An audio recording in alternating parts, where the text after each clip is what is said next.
Olá, meus irmãos, a paz do Mestre Jesus esteja com todos vocês, que Deus abençoe poderosamente a vida de cada um e que Ele possa vir falar conosco aqui, sempre por intermédio das Escrituras, como que está o coração, como que está a vida. Desejo que as ricas bênçãos do Senhor caiam, que sejam derramadas sobre toda a tua vida, em todas as esferas, em todas as áreas. Vamos lá, vamos para a nossa conversa, vamos para a nossa breve reflexão. O texto hoje que nós vamos ler, que o Senhor colocou no meu coração, encontra-se no Evangelho de Jesus Cristo. Quero ler com vocês o capítulo 22 do evangelista Lucas, a partir do verso 14. Diz assim: Quando chegou a hora, Jesus e seus apóstolos tomaram lugar à mesa. Jesus disse: Estava ansioso para comer a refeição da Páscoa com vocês antes do meu sofrimento. Pois eu lhes digo agora que não voltarei a comê-la até que ela se cumpra no reino de Deus. Então tomou um cálice de vinho e agradeceu a Deus. Depois disse: Tomem isto e partilhem entre vocês, pois não beberei vinho outra vez até que venha o reino de Deus. Tomou o pão e agradeceu a Deus. Depois partiu e deu aos seus discípulos, dizendo: Este é o meu corpo entregue por vocês. Façam isso em memória de mim. Depois da ceia, Jesus tomou o cálice de vinho e disse: Este é o cálice da nova aliança, confirmando com meu sangue, que é derramado como sacrifício por vocês. Glória a Deus. Irmãos, creio que vocês já identificaram. Aqui é a Santa Ceia do Senhor Jesus, é um momento sublime. E esse momento aconteceu exatamente nessa semana que nós iniciamos ontem. Aqui no Brasil, o próximo final de semana é o final de semana aí chamado Semana Santa, instituído pela Igreja Romana, a qual as autoridades brasileiras tomaram como feriado aí. E, bom, não é em todos os lugares, mas aqui em Minas eu sei que é, e em muitos outros lugares também é. Bom, eu não sei te falar exatamente quais são, mas aqui representa justamente esse momento, o momento ali do final da quaresma, que é os 40 dias, que na verdade são 40 anos a qual o povo israelita peregrinou pelo deserto. E essa refeição ela tem um simbolismo muito grande para a nossa vida, daquilo que se refere àquilo que o Senhor, a obra do Senhor na vida de cada um de nós. Eu quero aqui humildemente trazer para vocês, para que nós venhamos justamente a quem sabe trazer à memória algumas passagens durante essa peregrinação no deserto, e o Senhor possa trazer instrução e bênçãos derramadas através dessa palavra. Vamos lá? É um desejo do meu coração que o nosso coração seja abençoado, que essa palavra começa falando assim: quando chegou a hora. Quando chegou a hora, irmão, vai chegar a hora. Chegará a hora de Deus para você. Chegará a hora do Senhor. Chega uma hora na vida de qualquer um, irmão. Chega a hora, seja de juízo ou de bênção. Eu não sei como que você tá, mas vai chegar a hora de Deus para você, irmão. Vai chegar a hora de Deus para você, minha irmã. A vida ela é feita de tempos. Eclesiastes 3:1 diz que a palavra de Deus diz que para tudo há um tempo e uma ocasião certa. O tempo e a ocasião que você está vivendo é o tempo de Deus, irmão. Tenha consciência disso. Para cada tempo há um propósito estabelecido no céu. Esse propósito é definido por Deus para a sua vida, para que você passe e compreenda os tempos, aprendendo a contar os dias. Então é necessário ter paciência, porque muitas vezes Deus não fará aquilo que nós queremos, mas fará aquilo que for preciso para entregar justamente aquilo que nós temos orado e pedido a Ele. E entender isso traz alegria ao nosso coração. Mas aqui o tempo era de os apóstolos, os mensageiros, os discípulos se sentarem à mesa. Então, chegará a hora de nós sentarmos à mesa. A mesa fala do banquete, meu irmão. A mesa fala justamente daquele momento preparado para o Senhor. Em todas as áreas da nossa vida, o banquete fala de um concerto de Deus em todas as áreas da nossa vida. Lembra de buscar o reino de Deus em primeiro lugar e as demais coisas serão acrescentadas. Fala das demais coisas. O banquete é as demais coisas, é um momento de desfrute, é um momento de aproveitar, é um momento de felicidade. Em Salmo 23:5 fala que o Senhor prepara uma mesa diante dos nossos inimigos. E aqui não foi diferente. Estava ali Judas, o filho da perdição, aquele que entregaria, que trairia o Senhor Jesus, que era necessário para que se cumprisse as Escrituras. E conosco também não é diferente. Tem uma mesa posta, meu irmão. A cura nessa mesa, a libertação nessa mesa, a salvação nessa mesa, a alegria nessa mesa.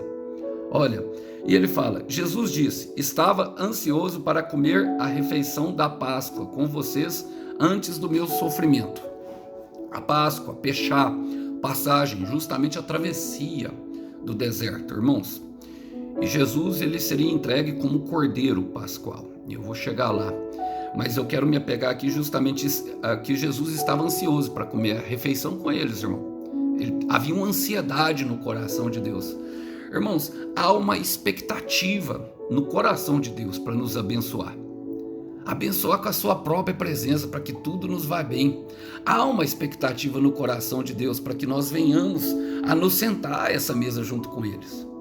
Irmãos, e se vocês perceberem, havia o inimigo, havia Judas, e logo ali na frente no texto ali, os discípulos começaram a discutir entre si quem seria o maior. Não estariam totalmente preparados ainda, irmão. Então, assim, não se apegue demasiadamente a estar perfeito. Nós nunca estaremos perfeitos para sentar na mesa. A perfeição vem justamente da fé em Jesus Cristo. Eles já sabiam quem era o mestre. Eles já sabiam que Jesus era Deus. Então ele estava ansioso, o Senhor iria sofrer e queria desfrutar um momento de alegria ali junto com os seus discípulos. Então eu estou pregando aqui para pessoas que têm passado por sofrimento, que se entregaram ao preparo de Deus. Eu estou pregando aqui para pessoas que aceitaram a boa nova de Jesus com muita humildade, a palavra implantada, que é fiel para salvar. Eu estou pregando aqui para pessoas que simplesmente entregaram a sua vida ao Senhor na expectativa de dias melhores. O Senhor tem uma palavra para você, meu irmão, e eu quero ler ela. Ela está em Jeremias, capítulo 17, versículos 7 e 8. Fala assim, mas eu abençoarei aquele que confia em mim, aquele que tem fé em mim, o Senhor. Ele é como árvore plantada perto da água, que espalha suas raízes até o ribeirão. Quando vem o calor, e o calor fala da aflição, ela não tem medo, pois as suas folhas ficam sempre verdes. Quando não chove, ela não se preocupa, continua dando frutos. Glória a Deus. E essa é a verdade que Deus tem para nós, irmão, da mesa. Que nós estejamos preparados para os tempos difíceis, sabendo que há sempre uma mesa posta diante do Senhor. Olha, a palavra continua falando, pois eu digo agora que não voltarei a comê-la até que ela se cumpra no reino de Deus. E aqui ele está dando a mensagem escatológica, irmãos, de que ele voltará. Sabe? De que ele voltará, irmãos. A celebração da Santa Ceia, que é replicada aí nas igrejas durante os cultos, ela faz justamente, irmão, uma alusão ao banquete messiânico, que é justamente ao banquete dado àquele que se prepara, que está em Mateus capítulo 22. Mateus capítulo 22, versículo 14, é aquele famoso versículo que fala que muitos foram chamados, mas poucos foram escolhidos. A palavra fala que o Senhor mandou os seus mensageiros, os seus discípulos, irem chamar as pessoas para a festa, o banquete do cordeiro, do noivo com a noiva, do casamento do seu filho. É justamente remetendo ao banquete messiânico, o casamento de Jesus com a igreja. E ele chamou pessoas, primeiro eles foram pelas casas e chamaram pessoas que estavam muito ocupadas com o seu trabalho, muito ocupadas com a sua família, muito ocupadas com os seus afazeres. Nada daquilo seria pecado, mas não deram a atenção devida de que seria justamente ao Senhor Jesus, a colocar ele em primeiro lugar. Então ele mandou os discípulos irem novamente, e aí eles começaram a chamar os mendigos, começaram a chamar aqueles que estavam pelas ruas, e eles foram. E logicamente esses quiseram, talvez estivessem ali por causa da mesa, talvez estivessem ali porque estavam na dificuldade e viram numa expectativa de algo melhor, não é verdade? E a verdade, meus irmãos, é que todos nós somos mendigos, até mesmo os mensageiros aqui nesse mundo, apenas mostrando para outro mendigo aonde tem pão para se comer. E era justamente isso que estava acontecendo ali naquele momento. Perto de Deus, todos nós somos assim. A nossa condição perto de Deus é uma condição justamente de mendigância, de pedinte, de se esvaziar de nós mesmos, de saber que nós precisamos dele. Mas em determinado momento eles olham lá e vê um que está com as roupas sujas, as roupas de mendigo, e ele é expulso da presença. Ou seja, ele não se preparou, ele deveria estar com as roupas, e nós lavamos as nossas roupas diante do sangue do Cordeiro. A palavra fala em Apocalipse, capítulo 7, versículo 14, que felizes são aqueles que branquearam, lavaram as suas roupas no sangue do Cordeiro. E é isso que nós fazemos. Então, irmão, olha, saiba que você será escolhido mediante a esse processo de branqueamento das roupas. Foi chamado, mas não quer dizer que foi escolhido. E eu creio que Deus escolherá pessoas. Deus, sabe, apontará a sua mão. Um escolhido de Deus, ele tem o favor de Deus sobre a sua vida. Então, prepare-se para o banquete, prepare-se para a mesa. Olha, e como que se prepara? Ele fala assim, ó. Ele fala, voltarei comê-las até que se cumpra o reino de Deus. Um cumprimento, o reino de Deus é estabelecido dentro de nós, sabe? Não adianta, o Senhor Jesus falava que não adianta lavar o exterior do prato se não lavasse o interior. Então fala justamente do nosso coração, de uma melhoria interna. E ele dá todo o suporte, toda a provisão necessária, ele nos dá. Ele não manda nós fazermos nada, irmãos, de que não dê provisão, de que ele não dê recurso para que nós possamos estabelecer. Ele fala, então tomou o cálice de vinho e agradeceu a Deus. Irmão, um coração grato fala justamente daquele que entendeu, daquele que tem satisfação em tudo que tem. E ele fala, tomem isso e partilhem entre vocês. O vinho, irmão, ele tem uma simbologia. A simbologia do vinho é a presença de Deus em nós. E a presença de Deus em nós, ela vem com alegria e prosperidade. Prosperidade em todas as áreas, irmãos. Todas as áreas. Se Deus entender que no teu coração, e eu sei que muitas pessoas pensam na vida financeira nesse momento, mas se ele entender que o seu coração não se desviará, ele pode te encher de riqueza, sim. Não era o caso do Senhor Jesus. O Senhor Jesus, tudo que ele teve foi dos outros. Ele nasceu numa manjedoura que não era dele, ele carregou uma cruz que não era dele, até mesmo o túmulo que ele foi enterrado não era dele. E essa era um ministério que ele viria cumprir. Mas eu quero dizer que em Atos capítulo 13, versículo 52, diz que os discípulos andavam ministrando a palavra e eles estavam cheios da presença e de alegria. Ser cheio da presença é saber que vai ser cheio da alegria. E o vinho, o simbolismo era esse. O vinho no banquete, naquilo que era a preparação da refeição da Páscoa, que vinha justamente antes de passar pelo deserto da libertação dos israelitas, eles tomavam 4 taças de vinho, que significa a bênção quádrupla. 4 fala justamente de uma obra completa do Senhor Jesus. E para isso nós precisamos da presença dele, o que remete a Colossenses capítulo 1, versículo 27. Cristo em nós, esperança da glória. Eu quero repetir isso porque eu creio que alguém precisa ouvir. Cristo em nós, esperança da glória. Cristo em nós, esperança da glória. Ele fala, pois não beberei vinho outra vez até que venha o reino de Deus. E ele está falando de uma ação dele. Por quê, irmão? Porque agora, depois que nós tomamos o vinho junto com ele, o que acontece? Ele vai completar a obra que começou em nossa vida. Nós tivemos aceitação. Ele vai completar a obra, meu irmão, porque aquilo que o céu começa, o céu termina. Aquilo que o céu, sabe, começou em tua vida, mesmo que você olhe para o lado e fale, irmão, isso não tem cara de obra não. Irmão, uma obra, ela começa com picareta e machadada, destruindo tudo. É destruição, irmão. É destruição. Para quê? Para que venha se construir algo novo, para que venha se construir. Então, o cenário normalmente é de ruínas. O cenário normalmente é um cenário desolador. É um cenário em que não se vê beleza. Mas o Senhor, Ele promete cumprir, sabe, completar a obra, desde que nós estejamos alicerçados a Ele, alinhados às suas expectativas e às suas vontades e caminhemos com Ele. Filipenses 1,6, Paulo fala: estou convencido que aquele que começou a obra na vida de vocês vai terminá-la, ou vai aperfeiçoá-la, ou vai completá-la até a vinda de Cristo Jesus. Então eu quero declarar sobre a sua vida, meu irmão.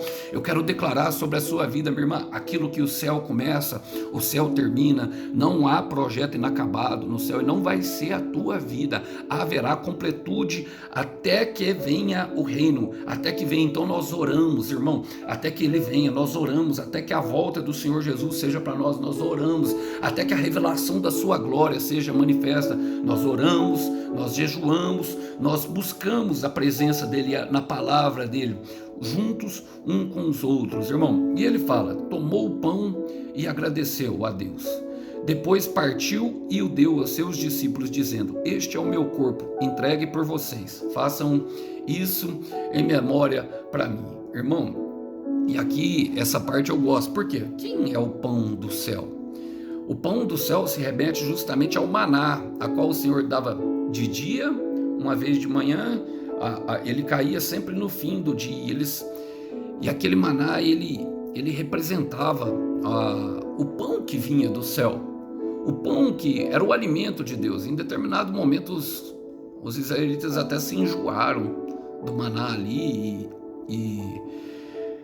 Bom, ali há um simbolismo todo grande, justamente referente ao Senhor Jesus. Porque em João 6,35, os discípulos, logo depois de uma confusãozinha entre eles ali, falando que não teriam pão suficiente, e o Senhor lembra eles da multiplicação do pão, dos 2 milagres de multiplicação do pão, e ele fala para os discípulos, ele entrega para os discípulos justamente a mensagem de que aqueles que aceitassem Ele, que crescem nele, jamais teriam fome e jamais teriam sede, porque comeriam do pão vivo do céu. Em determinados momentos, os discípulos falam: Senhor, dá-nos desse pão.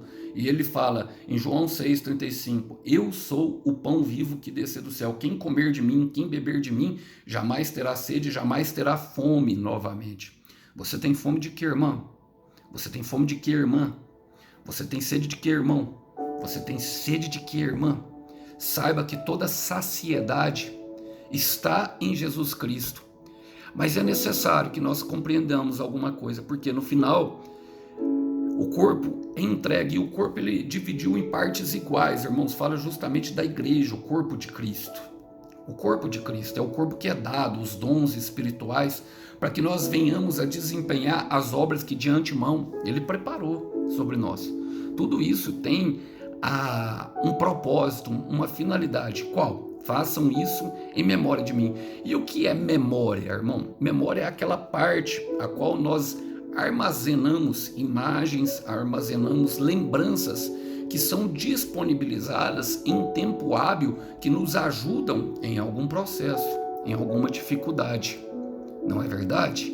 E Ele manda, é uma ordem: façam isso em memória de mim. Então, meu irmão, só senta à mesa quem aprende a compartilhar o pão. Eu quero repetir isso: só senta à mesa quem aprenda a compartilhar o pão. É necessário dividir, é dividindo que se multiplica, meu irmão, é perdendo que se ganha, é levantando-se que se levanta, é fazendo a obra de Deus que Ele cuida das suas coisas. Olha, na época da Páscoa tinha três festas ordenadas pelo Senhor Deus: a festa da Páscoa, a festa das cabanas, que era a festa de travessia, que representava a travessia do deserto, e a festa de Pentecostes, todas elas com um simbolismo especial do Senhor Jesus e que diz muito à nossa vida. Mas todas essas festas eram celebradas em Jerusalém. Jerusalém fala do centro da vontade de Deus. Então todas as pessoas que moravam no interior deveriam se dirigir ali ao templo de Salomão, ali que há um lugar onde celebrava a festa. E o que quer dizer isso, irmãos? Que as cidades do interior praticamente ficariam todas desguarnecidas. Mas em Salmo 127, um versículo fala que em vão constrói a casa se o Senhor não a edificar, ou em vão o vigia, a sentinela vigia a cidade se o Senhor não a guardar. E qual que é a mensagem, irmão? Alisson diz, é que enquanto nós cuidamos das coisas de Deus, o Senhor cuida das nossas coisas. Era o Senhor que ficava responsabilizado por essas casas, por essas coisas, por todas essas cidades que ficavam desguarnecidas à mercê do inimigo, de uma eminente guerra que poderia vir e até roubar as suas coisas. Na verdade, o ladrão vem para roubar, matar e destruir, mas quando nós nos preocupamos em fazer a obra do Senhor, em fazer aquilo que Ele quer, e olha, com um caráter de festa. É festa, irmão. Festa da Páscoa, festa das cabanas e festa de Pentecostes, que é o derramar do Espírito Santo. Ele cuida das nossas coisas. Então, só se senta à mesa, irmão, só festeja quem aprende a compartilhar o pão. E o pão é o pão vivo que desceu do céu. Olha, esse pão, irmão, ele tinha um simbolismo, era o pão asmo, sem fermento. Esse pão asmo, sem fermento, ele significa o pão sem influência humana, sem os traumas, sem as feridas, e também era dada as ervas amargas misturadas junto com o pão. Esse era a refeição da Páscoa, e junto com o cordeiro pascal, que era inteiro. O pão sem fermento, irmãos, representa a palavra de Deus, sem completa adição de fermento humano, de alguma sabedoria que vem do céu. As ervas amargas falam da nossa aflição e do nosso sofrimento, que era justamente aquilo que o Senhor Jesus passaria naquele momento. Quero ler com vocês sobre o sofrimento em 1 de Pedro, capítulo 4, no versículo 12, fala o seguinte: meus queridos amigos, não fiquem admirados com a dura prova de aflição ou fogo ardente. Vou ler na versão Ferreira de Almeida. Amados, não estranheis a ardente provação que vem sobre vós para vos experimentar, como se coisa estranha tivessem vos acontecido. Mas alegrai-vos por serdes participantes das aflições de Cristo, para que também na revelação da sua glória vos alegreis e vos exulteis. E o Cordeiro Pascal? O Cordeiro Pascal, meu irmão, é justamente a palavra. Ele deveria, ou seja, toda a palavra que está sobre você, inteiro. Em Mateus 4,4 fala que o Senhor Jesus, de frente a Satanás, tentando ele, que queria transformar o pão, transformar a pedra em pão, ele fala, nem só de pão o homem viverá, mas de toda palavra que procede da boca de Deus. E o que Satanás queria fazer era justamente materializar a fé, ou seja, meu irmão, interromper o processo. Agostinho fala, e eu gosto muito da frase dele, a qual ele fala o seguinte, que não adianta eu ler a palavra de Deus assumindo, ou seja, acolhendo uma parte e rejeitando a outra, porque se eu rejeito uma parte da palavra, eu rejeito ela inteira. E o cordeiro pascal, ele deveria ser comido inteiro, junto com o pão da aflição, e junto que representa as ervas amargas, meu irmão, junto com o vinho também, que no final seria para descer aquilo, né? Porque talvez a gente sempre toma alguma coisa para descer, e as ervas amargas fala, e o pão sem fermento, sem adição, deveria ser comido tudo, inteiramente. E o Cordeiro Pascal é o próprio Senhor Jesus Cristo. O Cordeiro Pascal, ele é o cumprimento da palavra. Ele é o cumprimento da palavra, mas depois de realizado, olha, fala assim, ó, depois da ceia, Jesus tomou o cálice do vinho e disse,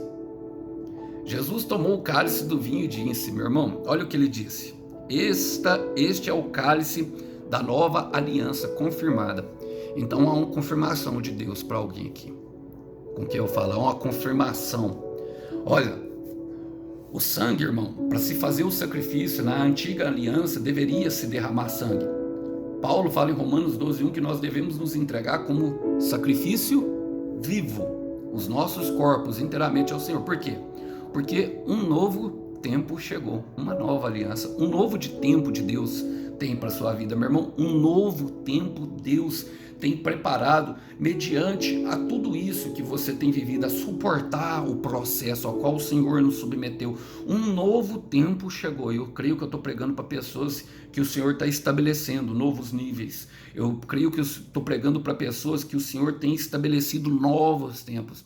É o tempo de cantar, é o tempo de alegria, é o tempo na presença do Senhor. E ele fala, terminando aqui, ele fala, com o meu sangue que é derramado por sacrifício vivo para vocês, irmãos. Olha, eu gosto, porque o sacrifício fala justamente daquilo que cada um deve completar. Logicamente, nós não devemos mais derramar o nosso sangue. Aquilo ali foi para o perdão, para a expiação dos nossos pecados e para que nós tenhamos paz e alegria completa. Em João 15:11, o Senhor fala, eu tenho vos dito essas coisas para que em mim tenhais alegria, a alegria seja completa e transbordante.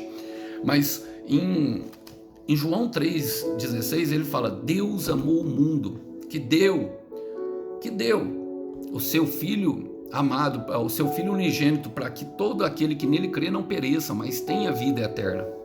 E aqui precisamos compreender, irmão, quando nós separamos as 3 primeiras frases, porque Deus amou de tal maneira que deu. A palavra deu, ela tem uma ênfase maior daquilo que deve ser. Por quê? Muitas vezes ligamos ao amor a receber, quando na verdade faz parte de doar. E o que acontece? Ligamos o amor também a sentimentos, mas quando o sentimento ele acaba, nós não temos mais a capacidade de doar. E o que o Senhor está falando é que agora nós teremos essa capacidade, mesmo que os sentimentos não sejam latentes. Olha, é traduzido justamente numa expressão, se formos contagiados por essa atitude, ele se sacrificou por nós. E o que quer dizer? Que Deus cumpriu a sua parte. Deus cumpriu a promessa. A promessa, meu irmão, se cumprirá. A promessa se cumprirá, mas precisamos entender que Deus está nos transformando em uma nova maneira de pensar. Ou seja, que a fé sem amor, meu irmão, ela se torna faca, e a verdade sem amor, ela se torna faca. Ele está nos ensinando a amar, e que para se amar é necessário ter coragem, para se amar vai ser necessário sacrificar algumas coisas no meio do caminho, e entender isso traz paz e alenta o nosso coração. Certa vez o evangelista Dalton Mood, ele diz que um homem, ele pode ser até um bom médico sem amar os seus pacientes, um bom professor sem amar os seus alunos, um bom advogado sem amar os seus clientes, ou até mesmo um bom geólogo sem amar a ciência. Mas um bom cristão jamais poderá se tornar cristão se não tiver amor. E o amor nós verificamos ele quando a promessa se cumpre, sacrifício por vocês. Então a promessa se cumprirá, irmão. Tudo aquilo se cumprirá. Nós estamos só vivendo um tempo a qual estamos sendo preparados para reter e para ser abençoados diante daquilo tudo que nós temos pedido para Deus. E eu quero terminar com Romanos 8, versículo 32, que fala: e Deus, que entregou o seu próprio Filho por nós em sacrifício, não nos dará todas as outras coisas? Então continue firme, meu irmão, continue firme, minha irmã, porque Deus tem uma recompensa, o Cordeiro Santo tem uma recompensa para o teu sacrifício. Que essa mensagem possa falar ao coração dos irmãos, ao nosso coração, nessa semana que é bastante simbólica, e que nós venhamos a meditar sobre ela. Que Deus abençoe vocês. Até uma próxima mensagem. A paz do Senhor Jesus esteja com todos. Tchau, tchau.